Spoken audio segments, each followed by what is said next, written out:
Before starting any kind of weight training routine, it's important to do some light cardiovascular work, something like a recumbent bike, elliptical machine, or walking on a treadmill. The goal is not to push the intensity too high, it's just to get warmed up and ready to go for your upcoming workout.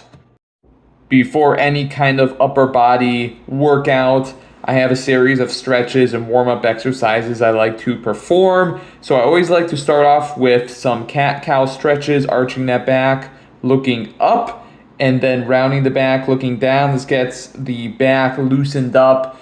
And then after doing 2 sets of 10 to 12 of those, I go into some thoracic rotations, 2 sets of 10 to 12.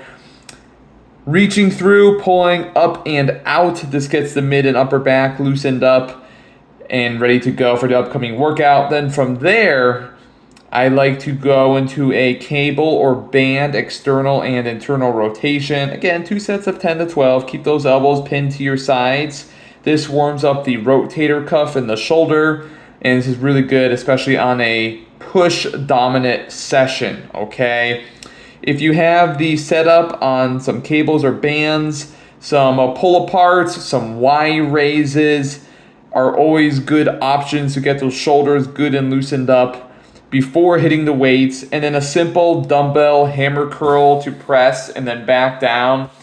Sets of 10 to 12 again is another good warm up to kind of wrap things up before your upcoming session. Our first exercise of the day is the bodyweight or assisted pull-up overhand grip. With pull-ups, always keep your chest up. This allows the lats to get all of the work, okay?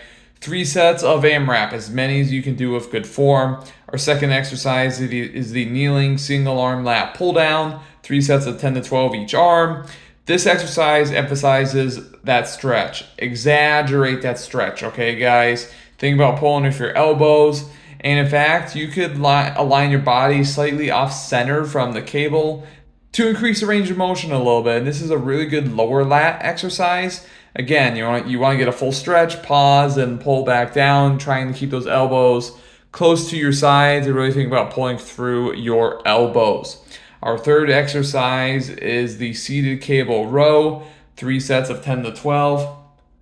When you perform this movement, keep those elbows close to your sides and think about pulling your shoulder blades back. Just like with the pull-ups, keep that chest up to really target those back muscles. Our fourth exercise is the dumbbell rear delt fly, leaning forward, arms slightly bent, but in a locked position. I'm thinking about raising those dumbbells out. This is really going to target those rear delts. 3 sets of 12 to 15 here. Our fifth exercise is the cable curl. I like to use a straight bar. You can also use an easy curl bar attachment. And these are awesome because they provide a really good constant tension stimulus to those biceps. So these lead to a really awesome pump. 3 sets of 10 to 12. Our last exercise of the day is the crossbody hammer curl. This targets the outside of the bicep, the brachialis muscle underneath the bicep, and the forearm. 3 sets of 10 to 12. Rotate those elbows in front of you to really get a good contraction on those biceps.